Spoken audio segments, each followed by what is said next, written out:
It was to be a life of eternal pleasure. Under torture by the Pope's inquisitors, the free spirit gave up its wisdom.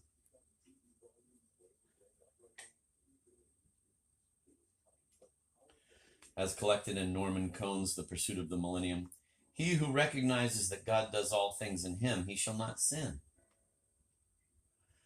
He who attributes to himself anything that he does and does not attribute it to God is in ignorance.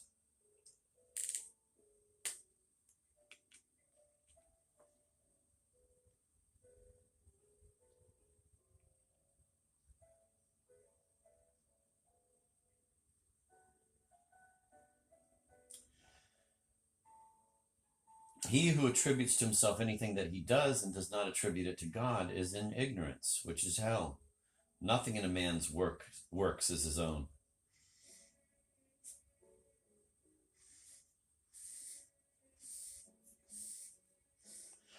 A man who has a conscience is himself devil in hell and purgatory, tormenting himself. He who is free in spirit escapes from all these things.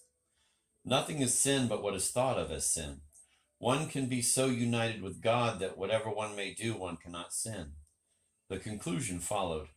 It would be better that the whole world should be destroyed and perish utterly than that a free man should refrain from one act to which his nature moves him.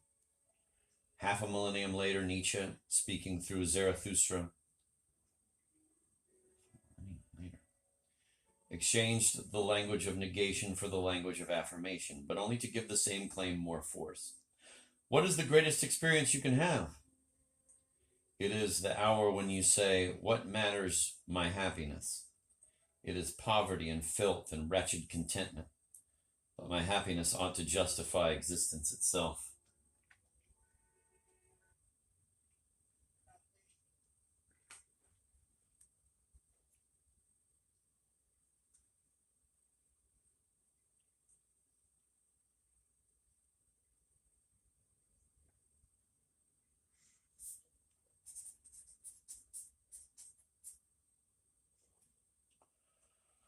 I want to read that paragraph again.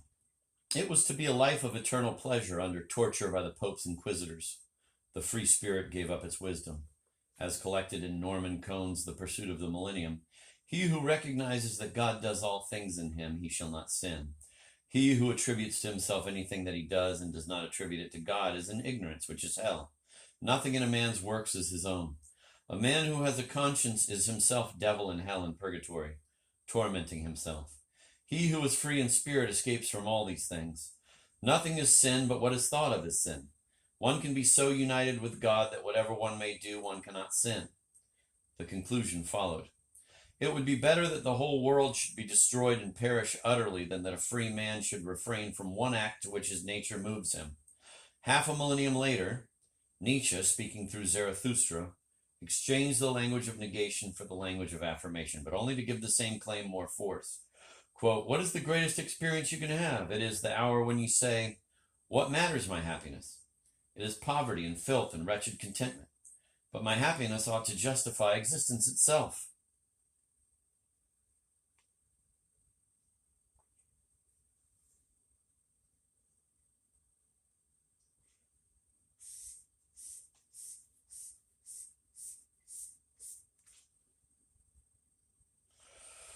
The goal was to achieve union with God, not for the officially sanctioned moment, but in permanence. It was a great struggle. It might take years. Once finished, it was the opening of one's front door. As the door opened, time became eternity. Every momentary lust, God's eternal commandment. Every transitory desire, a first principle of existence. It was the most extreme anarchism ever devised, driven by the incorporation of the single, all-knowing, ever-present God, the most powerful authority ever dreamed up.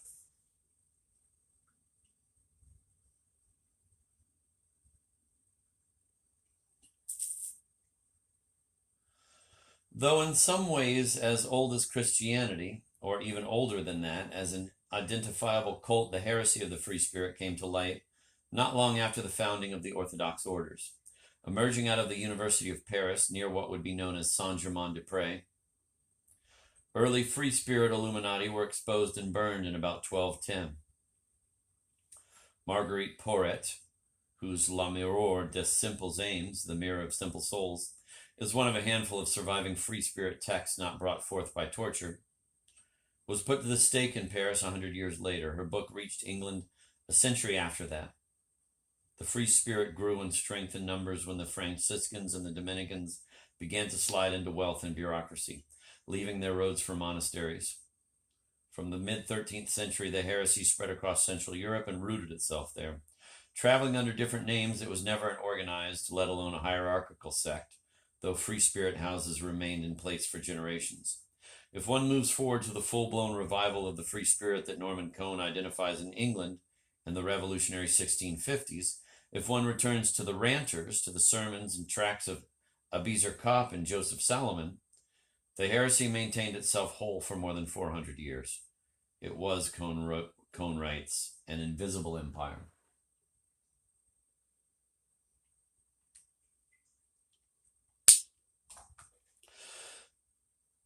The house of the free spirit had many mansions.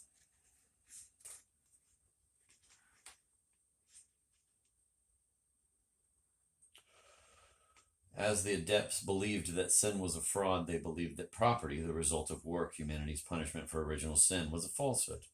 Thus all things were to be held in common and work to be understood as hell, which was ignorance. Only fools worked. Work was a sin against perfect nature. Whatever the eye sees and covets, ran a free spirit maxim, let the hand grasp it. Those who understood this phrase back to its first principle could steal and kill to realize it, because all things belonged to them.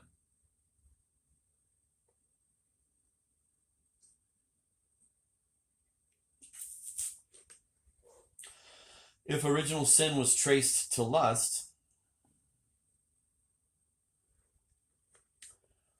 lust had to be pursued in all of its forms. One destroyed the lie of original sin by refuting it in acts. In Erfurt, Germany, in 1367, Robert E. Lerner says, free spirit Johann Hartmann testified that he could have intercourse with his sister or his mother in any place, even on the altar, and it would be more natural to have sex with one's sister than with any other woman, nor would a young girl lose her virginity after sexual intercourse. But if she had already been robbed of it, she would regain it after having relations with one free in spirit. Even if a girl had successive intercourse with 10 men, if the last of them was a free spirit, she would receive her virginity back. End of quote. The mansion of the free spirit held a labyrinth of corridors and rooms.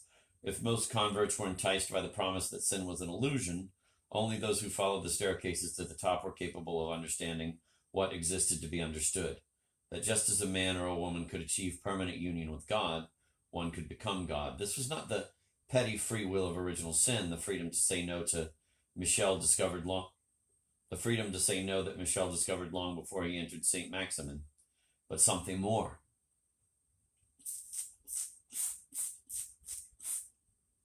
The heresy overreached creation. One could go beyond God. If God created the world, it was only because a free spirit had given his or her assent, which could be withdrawn. Beyond this last door, it was plain not only that one's happiness should justify existence, it did. That not only should the world be destroyed if a free spirit refrained from one act to which his or her nature moved him, it would be.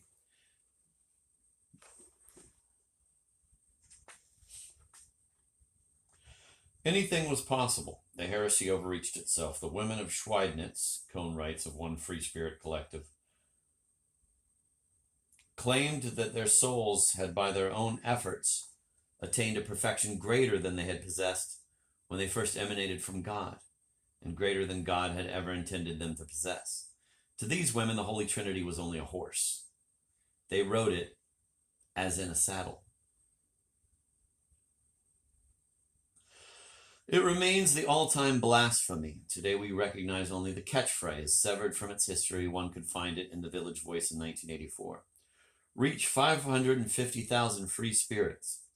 To advertise in the vacation travel section, call Inez Corzielius at 460-1439. The Village Voice. All that remained was the irony of severed history. According to the ad, To be a free spirit was to be ready to leave one's work for a moment of pleasure. And Corzelius means fervent heart.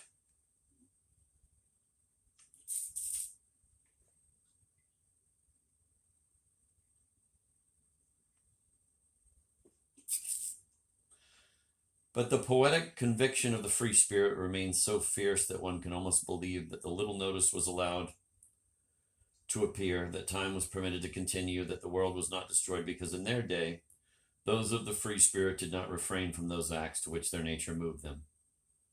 Like the ranters, they stripped off their clothes and preached naked. If they did not commit incest or murder, it was because they wished not to. Naturally, their inquisitors made no such distinctions. To the church, free spirits were capable and culpable of atrocities beyond description, of ecstasy beyond God's word. According to law, those heretics who refused to renounce their beliefs went to the flames. Many laughed. All this Heinrich Suso knew when an apparition of the free spirit approached him.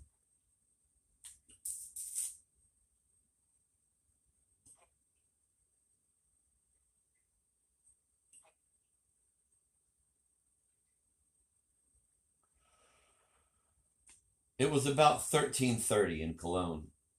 The cult could not be suppressed. The church was losing control of the mass to enemies who meant not to subvert it but dissolve it. Suso felt himself on the verge of temptation. Whence have you come? Suso asked the spirit. I come from nowhere. Tell me, Suso said, what are you? I am not. What do you wish? Said the man of God. I do not wish. This is a miracle, Suso said. What is your name? I am called Nameless Wildness. Where does your insight lead to? Suso asked. Into untrammeled freedom. Tell me, Suso said. What do you call untrammeled freedom? When a man lives according to all his caprices without distinguishing between God and himself, and without looking before or after.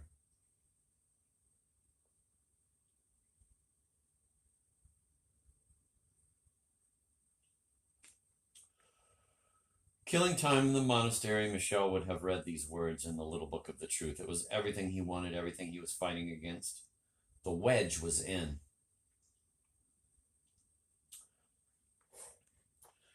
Michel drew back. He dreamed of Saint-Germain-des-Prés, where the free spirit first loosed its words, where he had lived without work and without money, sleeping on benches, begging meals, peddling ass, conning tourists. How different was it from the vow of poverty he took at St. Maximin? And how different was that from the plea of free spirits as they went from door to door, hundreds of years before, bread for God's sake? They asked for little help. They asked for little, a political scientist wrote in 1970 of left bank cafe squatters. They are willing to pay with their health. Violence and self-destruction are forms of existentially necessary penance. Every man is his own Christ. The same words could have served in 1953 or 1871 or 1924 or 1949. Generation to generation, Nick Cohn wrote in 1969,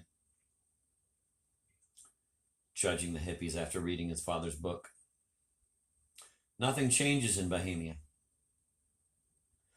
But in St. Maximin, touching the Thomist philosopher's stone, Michel felt his hand freeze. Everything came to bear on the startling return of his urge to smoke. Against the simple lust for a cigarette, the rules of the monastery lost their force. Michel determined to leave. The fathers refused him. In secret, so as not to disturb the other novices, the fathers finally sent him on his way. It was a ceremony. Michel's tonsure, the fringe of hair around his shaved skull, was removed. Like French women who slept with Nazi soldiers, he was exiled among everyone else.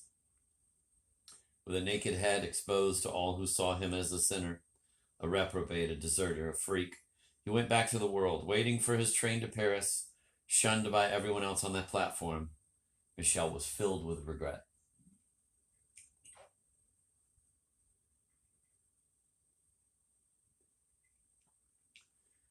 In Paris.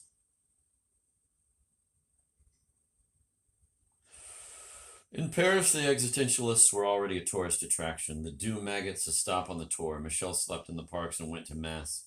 Once more he abandoned the church. God dogged him. Michel knew of the free spirit and would have lived in its house if he could have found it, but the free spirit was gone. So Michel reached again for its mouthpiece. And in Nietzsche he found age-old words, quote, "Nothing is true, everything is permitted," end of quote. Prowling the side streets of Saint-Germain-des-Prés, Michel made new friends in the bookstores. Heidegger, Sartre, Camus. They opened up the void. He dove into it.